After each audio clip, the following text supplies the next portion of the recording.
Today on Commander Replay, can Thassa blink her way past some real nasty opponents to victory? Find out next on Commander Replay. Hey guys, be sure to check out my GoFundMe if you want to submit decks for me to play or do one-on-one deck reviews. Check the link in the description below. Welcome back everyone, playing some Thassa Deep Dwelling today. Today's deck list comes to us from GoFundMe donor Derek. Take a look at this opening hand. We've got 4 lands, Relic. That's a card draw card. Arcane Denial feels pretty good to me. Let's go ahead and keep that. So that's going to be a turn 1 Birds of Paradise for the Peer and Toothy opponent. Seems pretty good. Cauldron Familiar. Enters the battlefield. Each opponent loses 1 life. You gain 1 life. Sacrifice food. Return it from your graveyard to the battlefield. Okie dokie. So we're going to be playing slightly higher power today. Probably not crazy, but definitely a little bit above average for what I think a lot of the decks are on this channel. This deck, being mono blue and being filled with a ton of bounce, does make it kind of a nightmare to play against. There are certain decks that just, once we start the bouncy shenanigans, probably won't have answers to what Thassa's doing. Not to say it's the strongest thing ever, but it's like definitely annoying to play against. So you don't want to necessarily bring a fair strategy against a deck like this. So there's kind of my thought on it. I'm trying to get opponents to bring something that would be, you know, on a similar power level to what we're doing today. But anyway, we draw into Harbinger of Tides as our first draw. Let's play the island, play the Relic of Progenitus, and we'll pass turn like that. We'll take a look at what Thassa does. It's 4 mana for a 6/5 indestructible, not a creature if your devotion is less than 5. At the beginning of your end step, exile up to 1 other target creature you control, then return that card to the battlefield under your control, and you can pay 4 to tap another target creature.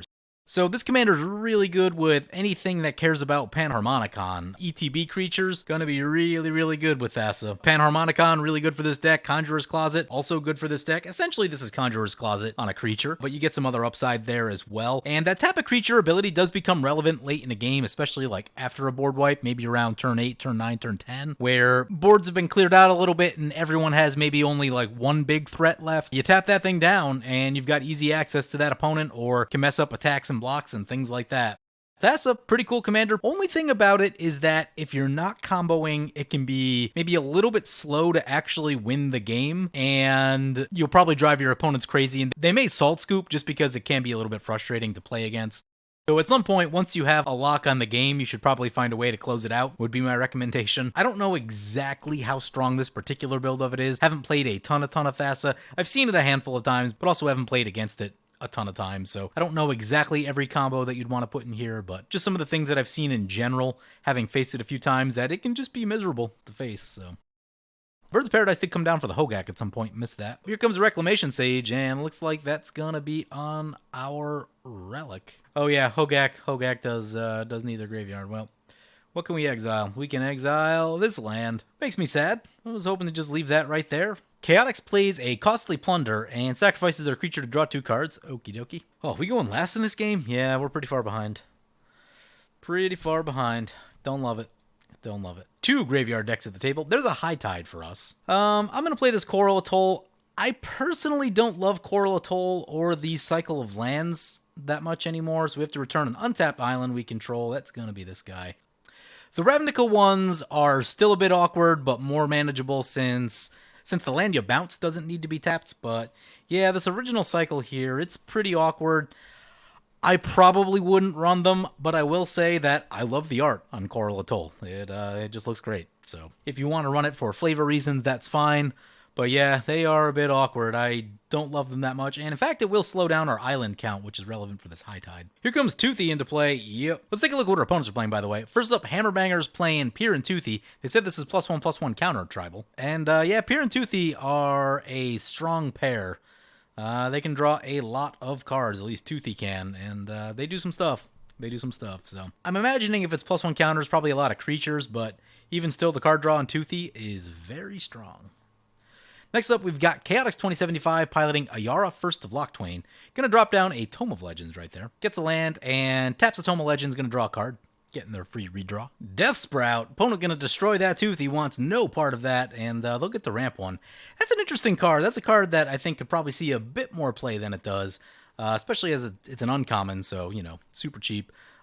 Maybe a little pricey at 4, but 4 to shoot a creature and ramp a land it's not bad. It's not bad in my book. Also an instant. So Toothy down.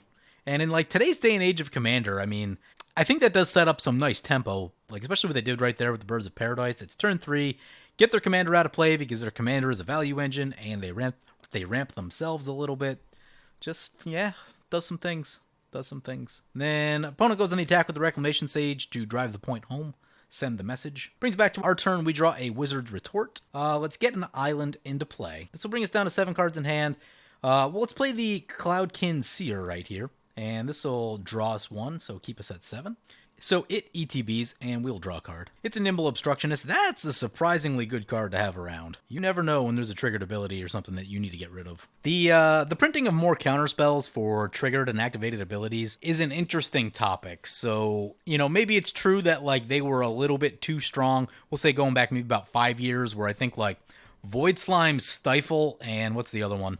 Trickbind were, like, I think the few ways that you could deal with a triggered or activated ability. You know, a card like Disallow, I think, is probably a bit too strong. I think Nimble Obstructionist is about fine because it's not as generically good as Disallow. Disallow is pretty crazy, so I don't know. I have pretty mixed feelings on, like, should an activated or triggered ability be uncounterable as a general state? Like, should there be answers to those, or should there not? I'm okay with a couple answers and, like, having to make an active choice on something like Nimble Obstructionist, but with, like, a Disallow where there's literally no choice, you just run Disallow. I think that's probably a bit too good. Just some thoughts. But on the other side, like, the general premise of the game is things that you can't interact with are too strong. Experience counters are a big one that come to mind. Planeswalker emblems, other things that you just, like, once they're there, you can't do anything with them. Generally too strong. Having some way to deal with that does reduce the power level of just things in the game, just as a general rule. Demonic Tutor for Chaotix drops down an Urborg and passes the turn. Even something like Infect counters. I think there's a couple ways to remove Infect counters, but largely there isn't. Those are pretty nasty, so yeah, you know, things that you can't interact with are generally a little bit too strong. See the Hexproof mechanic. Is this a wizard? It is a wizard. Cool. We've got cost reduction on our Wizard's Retort. Probably just going for Thassa this turn. Keep that card draw coming. Sir Conrad coming into play. It's a pretty good one. Brings back to our turn. We draw an island, play an island. I think we're just getting our commander right here. Get down to the card draw. We'll have to discard at the end step, but we'll manage. We will attack. Who are we attacking? Toothy's out of play, so that's good. Birds of Paradise over there. Hogaak. Yeah, Hogaak's a little scary. We'll just poke Chaotix. I'm not really sure where this game is going yet, so once I have a better idea, we'll figure things out a little bit better. But for now, we'll have Chaotix take 2. I think Ayara gains life, doesn't it? Continuing on our opponents is Chaotix 2075, piloting Ayara, first of Locktwain. Whenever another black creature enters the battlefield under your control, each opponent loses 1 life, you gain 1 life. Yeah, there's some life gain in there. And sacrifice another black creature, draw a card. Yep. So get the little pokes going, just try to counteract some of that life gain. End step, Thassa trigger, blink our Cloudkin Seer. Draw a card, puts us up to 8. We'll just discard an island. We have 2 now, or 3 rather, but we'll have 2 after the discard. Feel pretty good about that. There's so much to say about, like, staying strong through your, like, 5th, 6th, 7th land drops. If you can make those on time, such a big deal. Even if you don't ramp, and you should ramp, but even if you don't, if you can hit all of your land drops on time, and if someone plays a board wipe around turn 7, then you're going to start to see the separation between players who started missing land drops and players who didn't. And especially if you see, like, Vandal Blast or Austere Command, and someone loses all of their mana rocks, really sets you up a lot better for the late game. There's such a big impact. If you can make, like, your 7th land drop on time is so much different than if you get stuck on 5 with, like, maybe a Signet or something like that. Oh no! Peter's Whim, oh god. For each player, choose friend or foe. Each friend searches the library for a land. Each foe sacrifices an artifact or enchantment they control. That's gonna be our commander. That is unfortunate. Oh, that's gonna be so much mana to get back. I might high tide to get that back. We'll see. Probably not next turn, but he's got a Birds of Paradise, so we could play the Harbinger and bounce his birds. Could also bounce this Gyre Sage, which we may need to do. Can't say I appreciated our Thassa getting blown up. Tome of Legends also went down for Chaotix. Yeah, in a black deck, I'd probably just, like, use all the ones that burn your life and then just accept that fact. And, you know, the Yara's got life gain on it, so try to balance out the life loss. But yeah, I'd go for, like, Ancient Craving, Ambition's Cost, those sort of things. Opponent going on the attack. Opponents take a little bit of damage. Gyre Sage is tapped. We're going to blink it. Or bounce it, rather, with the Harbinger. This turn, I think, will probably be, like, Harbinger, leave up, counterspells. There's a Beseech the Queen. That is an Issa. Yep. Opponent pluses and turns a forest into a 5/5. we may now need to Harbinger on this Birds of Paradise and then swing into the Nissa. Try to keep them off that ultimate. That ultimate is pretty good. Is it Planeswalkers? You return tapped creature. Nope, creatures only. Or we can cycle this Nimble Obstructionist when they go to ultimate that commander. That's what I'm talking about. What's this Dream Eater do? Flash flying. When it enters battlefield, surveil 4. May return target non-land permanent an opponent controls to its owner's hand. Ooh, that doesn't sound awful. Play this island.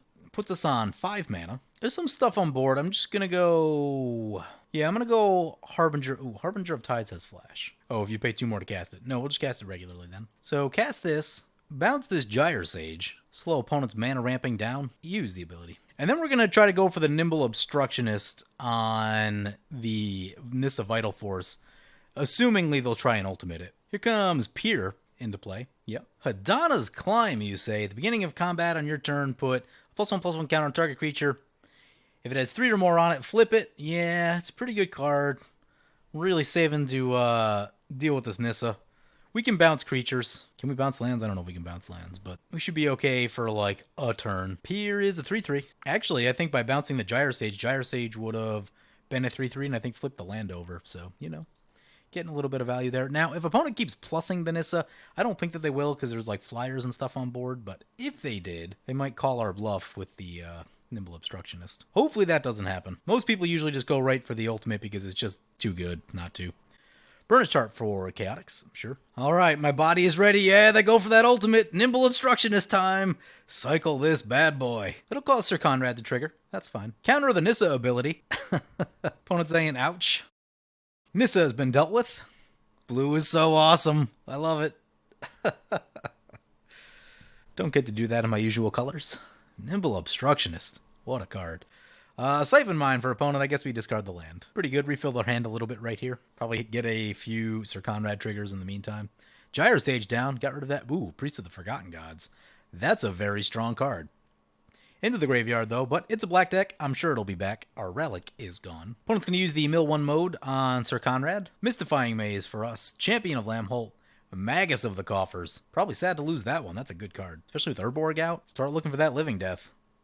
What'd they beseech for? Oh, the Burnish Chart. Probably should have just went for the Coffers. Here comes Hogaak into play. It's an 8/8 trample. Opponent exiles all the stuff from their graveyard. If we blink it, it'll be kind of a headache for him. That's a Scourge of Fleets. It's a funny card. Return each creature your opponents control with toughness X or less, where X is the number of islands you control. This land drop right here, it will be 4 islands. Doesn't get rid of Hogaak. Bounces everything else. Do we have 7? So if we high-tided, have 9 mana? Doesn't seem good enough yet.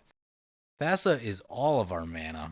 Do I want to go shields down? Oh, what's this thing do? Bounces target non-land permanent and opponent controls. Maybe we're doing that. Surveil, not going to be the most helpful with Sir Conrad running around. I'm going to go shields down for a turn right here. I don't love it, but I'm trying to hold that high tide. If we can get another island or 2 into play, that high tide's going to be bonkers. We'll basically be able to cast out our hand. I mean, high tide is like basically a win condition in mono blue. Probably need to pair it with something else, but like if you get a doubler of any sorts, more or less wins you the game, so I don't want to just burn it right here. We'll send an attack into Pier and Toothy. I think I'm on the draw a card since we have to discard our land. Just want to keep hitting those lands. Oh, Pier's got flying. That's bad.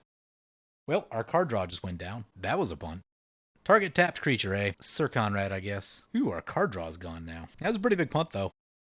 Let's Castle Garabrig into play for opponent. Oop, and a Truth of Justice. Probably try to get that Scourge of Fleets. Sword onto the Toothy. Funny story, I don't think this can target it now. Simic Growth Chamber. Hadana's Climb trigger. Gotta go on the Skatewing Spy because of the Pro Blue from the sword. Pier coming our way. I imagine Hogaak's probably coming our way too because we've been annoying everyone to death. That can be a lot of life. That probably means we have to Scourge of Fleets. Even then, we don't have an answer for Hogaak. Oh, we can bounce the Harbinger of Tides and get Hogaak. Okay. So opponent hits us with the sword. We go down to 27. They put a counter on something, didn't see what, and proliferate. Pier now a 7/7. Skatewing now a 8/9. Oh my, what's this? Each creature your opponents control with toughness X or less. That's relevant. Scourge of Fleets now not in range. Board wipe needed? Chaotix's gonna crack the old Burnish chart. Oh, that's a Greater Good. Greater Good is really bad. Oh, I wish we had a counterspell for that. Because now they can just like sack and dump a bunch of things into their graveyard, recast it super easily. Yeah, that's all bad. Scourge of Fleets doesn't even bounce that many things anymore. Hogaak our way. Then they sacrifice the Hogaak to the Greater Good. One of those 14 cards in hand. That is so many. I'm gonna have to discard a few, but... Hogaak to the graveyard. Discards Doom Whisper, Sir Conrad, and Golgari Grave Troll. Might have found a Living Death in there. No, they found a Victimize. Grave Troll and Sir Conrad coming into play. They come in tap, though. We can blink one of them. Sir Conrad's going to trigger twice. Ooh, we are getting low on life. Oh, it was a Doom Whisperer, sorry. Also a crazy good card. Opponent's going to surveil. Surveils again. This should take some of the heat off of us. Sent over the old hammer, we cool? Yeah, they say sure. All right. Opponent has many cards in the graveyard now. Does Delve get colors? I don't remember. No, Delve only pays for colorless. So we'll definitely be holding up some counter spells this turn. Question is, I don't know if we can get something else into play. I would like to probably blink the Greater Good. I think that's the one that's really going to cause the problems, although creatures are a problem too. But I guess we can blink one of them. Probably get rid of the Doom Whisperer. There's an island. That's actually exactly what I was hoping for. Keep getting this island count up. We're on to 5 islands now. Yeah, we just don't have a lot of mana. We haven't ramped. I think this deck is short on ramp. Dream Eater's got flash. Maybe we're on the Dream Eater plan. Hogaak's open for attacks. Chaotix is super behind, so I wasn't going to attack him. I think he mulled the 6 or something. I didn't catch what he mulled to, but it's been a rough go for him. So we'll hit with the Harbinger.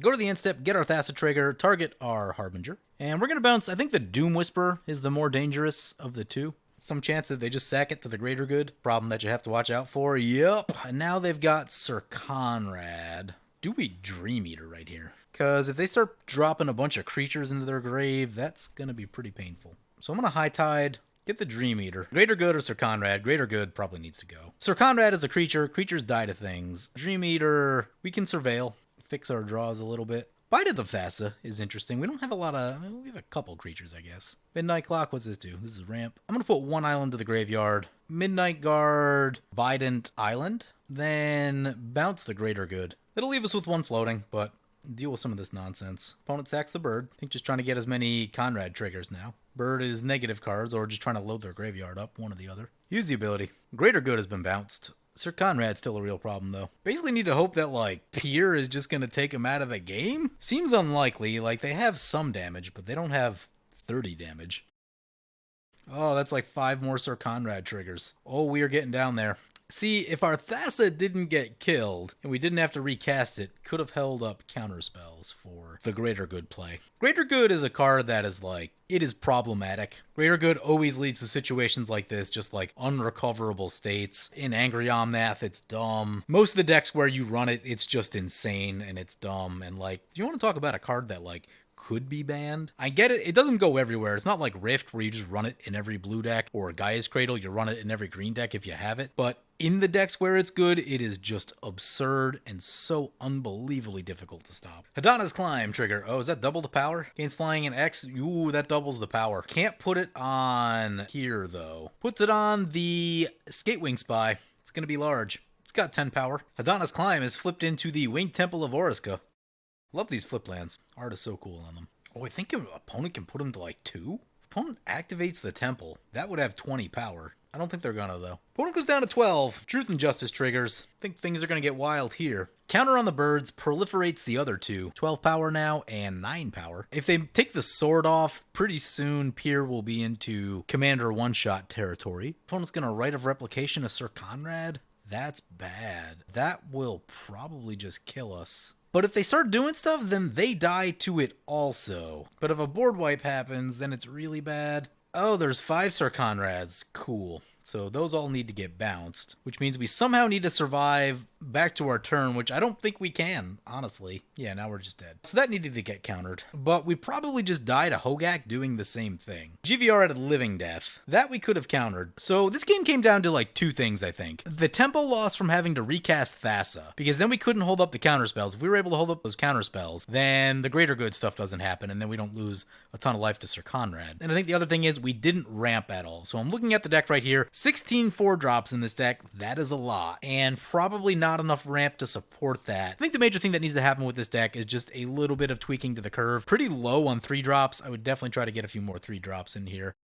So what can we cut from the 4-drop section? Whelming Wave is good. That we want. Venser's good. Summary Dismissal. It's a counterspell. It's good. It does exile abilities. Maybe. Sakashima is a clone. Dungeon Geists.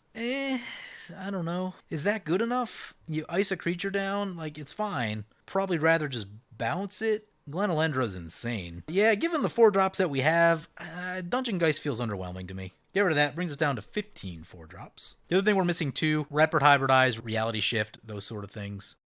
Some sort of hard removal we could use more of. We have a duplicate right here. It's decent. But yeah, I think this is just like a slight problem with the curve and the mana ramp. Also a problem that Relic got shot immediately. If that doesn't happen, then probably save ourselves some headaches. I'm seeing 11 pieces of ramp right here. I guess 12 with High Tide. Yeah, so I think we just need to ramp the mana production up in this deck just a teeny bit. One card I'm thinking about is potentially Walking Atlas, because this deck is probably going to draw a lot of cards, especially like if we didn't throw away our Cloudkin Seer. You know, we may have drawn an extra card in there. I don't know. We did need to start blinking stuff. But if you're drawing a lot of cards and you have like 7 cards in hand all the time and you're always looking at 2 lands, Walking Atlas is really good just to get those lands into play nice and quick, and then you can do more. And, you know, all the things that go along with lands being durable is kind of the trade-off that you get with Walking Atlas. No, sometimes you just want a Signet instead of that Walking Atlas, but other times you get those lands in, and those are great. They just stay there. So I'm going to add a Walking Atlas. I think I do want more Signet type stuff in the deck. A lot of 4-drops in the deck. That being the case, also Thassa being 4, I think you really do want to get to 4 super quickly in this deck. You've got Mind Stone already. You can take your pick. You got Arcane Signet. You got Fell War Stone. We'll go Fell War Stone just because it's nice and cheap. I'm seeing this Primal Amulet, and I'm wondering, are there actually enough spells in this deck for Primal Amulet to matter? Because there's 27 creatures in this deck. Yeah, Primal Amulet not really doing much for me. Sapphire Medallion, I'm seeing about $22 right now. That's pretty expensive. If you have the money, it's definitely going to be better than Primal Amulet for this specific deck because you've got such a high creature count. Yeah, that's some pretty serious money for a medallion. Wouldn't fault you if you didn't have it. If not, I would cut it and just go for another Signet type card. We've got Mind Stone, we've got Fell War Stone, maybe Arcane Signet. One thing that may not be bad either, you don't have Cage Sun in the deck. Most blue decks run mana doublers, so I'd probably look at Cage Sun. If you can afford some of the more expensive ones, those are really powerful. So let's get a Cage Sun. Need to cut something. Trying to get the curve down a bit. Summary Dismissal is cool, but I don't think we're producing enough mana to like hold 4 up right now, so I don't know. We'll get rid of Summary Dismissal. Resort by converted mana cost. So now we've got a lot more 2-drops in the deck. We've cut down the 4-drops just a little bit. It was definitely a little bit clunky at 4. This Nyx Lotus is interesting. I haven't seen it enough to really have an opinion on it, but we are a monocolor deck. So, you know, if we had gotten one into play at some point, I think it would have been decent, but I don't know. I haven't seen a ton of this card yet to be able to evaluate it. Oh, the Relic of Progenitus, this is a small change, but Soul Guide Lantern is kind of the new jams, because you don't have to exile your own graveyard, and that's a really big thing, so that's like an optional change, but this one is just better. Got some real questions about Midnight Clock. Would you ever pump that much mana into it? At the beginning of your upkeep, put an hour counter on it. It's going to take a really long time for that to happen, but it's a mana rock, so I'll leave it in there. Mana production is always good. Other than that, other than the 4-drop slot, which was a little bit crowded, I think 6, 7, and 8 all look fine. Now, one thing we weren't able to do in this game was really deal with the threats effectively. We've got Agent of Treachery in the deck. If we were able to get one of those, probably could have like not died right there. It's also worth pointing out that like I did have 2 really big punts in this game, so I don't know, when I play blue, things just don't go that well. Is what it is. Even if we countered it, I think we still just die to whatever Hogaak does. Sure, we get another turn, but I don't think we survive very much longer off both Conrads being in play. No Muldrifter in this deck. I'd probably make room for a Muldrifter. They're just very good. Peregrine Drake also. So if you wanted to power this deck up, you look at Peregrine Drake. If you want the combo, you add Deadeye Navigator. But you don't necessarily have to do that. I would probably add the Peregrine Drake because the mana is so good. Creature choices are generally good. There's 1 or 2. I think maybe a bit more utility. Or maybe it's just the creatures we saw. I don't know. But like I'm looking at Diluvian Primordial maybe. It's not the best card all of the time, but for the situation we were in right there, we really needed a hard board wipe and some removal, and this deck doesn't have a ton of that. So it gives you access to what your opponents have, which may be able to better solve problems than what this deck has itself. So it's certainly a card to look at. I know it's a little bit pricey. If we added it, we'd probably want to cut a 7-drop. Yeah, that was not doing anything for me. I guess you could like get there with the mill, but even then, that seems difficult. Let's add in a Diluvian Primordial. Maybe I'm cutting the Walking Atlas, but I've talked about it. You can add it if you want to. If you feel like you're really drawing a lot of cards and always have a lot of lands, certainly add the Walking Atlas. It's good enough. But at least get a few more Signet type things in here to ramp a little bit better on turn 2 into the turn 4 stuff. Oh, Meteor Golem is a card. I'd probably look at this just because it is hard removal against artifacts and enchantments and other things that are potentially difficult to get rid of with a blue deck. Gadwick is interesting. So you only get the X when you cast it, but the being able to tap stuff is kind of cool too. Don't know. I'd have to test it in this deck a little bit more. It's 4 7-drops. That's probably a few too many. Agent of Treachery is really good. What's this thing do? Hoverguard at 8 mana feels a little bit too much. So let's cut that down.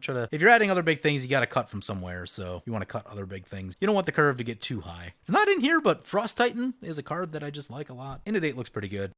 Commence the end game. Yeah, that's not doing much for me. We do need to get some harder removal into the deck. I think Pongify, Reality Shift, and Rapid Hybridization. Should definitely look at those, especially in kind of these awkward turns like turn 1, turn 3, stuff like that. I'm going to cut one clone from the deck. I don't think we need that many clones. Sakashima Student seems like maybe the worst of the bunch. We'll cut that. Also brings the 4-drop count down a bit more. Now we've got a little bit of removal in the deck with Pongify, a little bit more with Meteor Golem. Like I said, you could add a Frost Titan if you wanted. I like Frost Titan.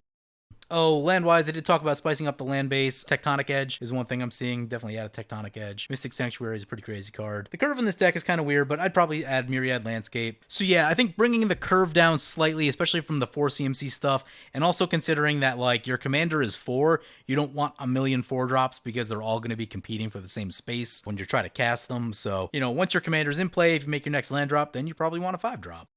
So, you know, just trimming back the 4-drops a little bit, getting a little bit more going on the early parts of the curve, I think is key. And, you know, if you can squeeze in just a few more of these Pongify, Reality Shift type cards, that'll give you some better answers against things. If we could have shot Sir Conrad at some point, that would have been really good. Things to think about also, like Control Magic is really powerful. Just take the creature instead of killing it, and eventually someone will wipe the board, and it'll go away that way. So, you know, the issues we saw today, one, I didn't pilot that good. But even beyond that, I think beyond the mistakes, we weren't really primed to win this game. Our opponents were coming out pretty hard, so I think it's just a better balanced curve and a little bit more interaction to be able to deal with certain things. So anyway, hope you guys enjoyed the video. As always, feel free to comment, like, or subscribe. Thank you for watching. I want to thank my awesome Patreon supporters. You guys are awesome. If you want to help support the channel and vote on which decks I play next, feel free to check out my Patreon at the link below.